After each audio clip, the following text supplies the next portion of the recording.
Life is hectic now. We're all so connected all the time to screens of some sort, that actually being able to go out for a walk or a cycle, and I leave my phone in the car or at home so nobody can get me, nobody can talk to me. And I just like that, you're much more aware in those times of, you hear the birds, you hear countryside noises, and for me it's like I'm home, peaceful, quiet, calm, and it's take a breath. And it always takes you a couple of days to completely come down from being away on a trip or a big occasion, a big event, a big victory. They're exhausting. I mean, they're great, but they are absolutely exhausting. If I'm thinking about it now, it was probably that I was embarrassed to speak to somebody to say that I was struggling. And I know it shouldn't be like that, but it was.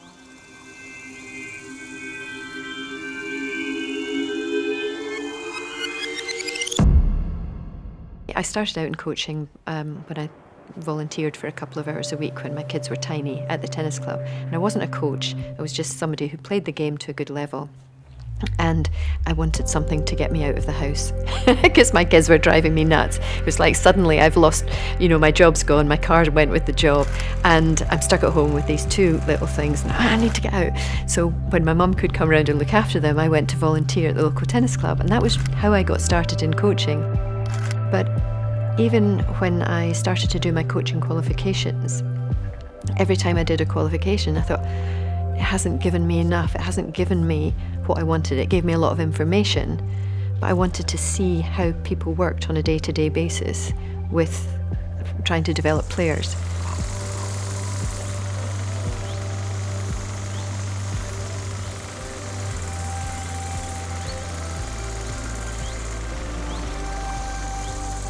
I remember taking you to teen tennis in Bolton, and you were working with a couple of very young players, and teen tennis was like under 14s, I think. Yeah, it was the world tennis, the best players in the world. It was the best youngsters in the world. And I remember saying, this is the level we have to get our players to, and everybody looked at me as if to go, no really? Way.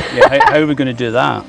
But that was the exciting bit that you brought to me as a person, as a coach. Like, you inspired me to do that, and that's why I have so much good relationship with you, and I will always come back to you as a mentor to ask questions or advice if I need anything, because it's just what you've done in the past for me is so powerful now, which made me a stronger person. I'm still learning, and I still want to learn as a coach, but you made me really enthusiastic about my job. The way you make people feel, you're only going to get the best out of them if they feel good about themselves. Yeah, and also if they feel like they're part of a team. You trust the person that you're working with. Yeah, it's very important. I'm actually not very good at opening up and sharing when I'm in trouble.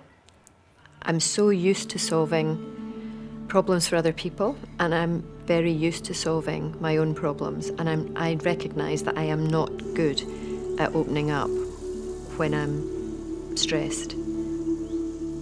But the people who give me the most emotional support at times when they know I'm going to be stressed, like Wimbledon, for example, are my three best friends. Two are friends from Tennis World and one from university, and we've become quite a strong gang of four. For many years, I found Wimbledon incredibly stressful. Right at the start of the boys' careers, I found it incredibly exciting and inspiring. And then I think as they move further and further up the tennis ladder and the expectation on them from the fans and from the media, I felt it as well. I think the first years at Wimbledon, being followed by paparazzi, and it was like nobody prepares you for it, and it can be quite scary. And everything about that freaked me out. That was really the moment that our lives changed, was suddenly you're in the public eye, and we're all in the public eye. Andy, Jamie, me, the rest of the family, the wider family as well. And there was nobody to show us how to deal with that.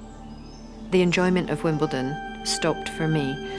And my 3 best friends are absolutely brilliant, because when I spoke to them about that, they basically spread themselves across the 2 weeks to make sure that 1 or 2 of them were with me the whole way through.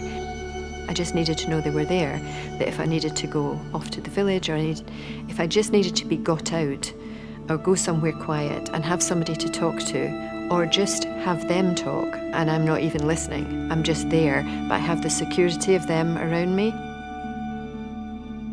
And that's actually been incredibly important for me, because Wimbledon is a very, very stressful time.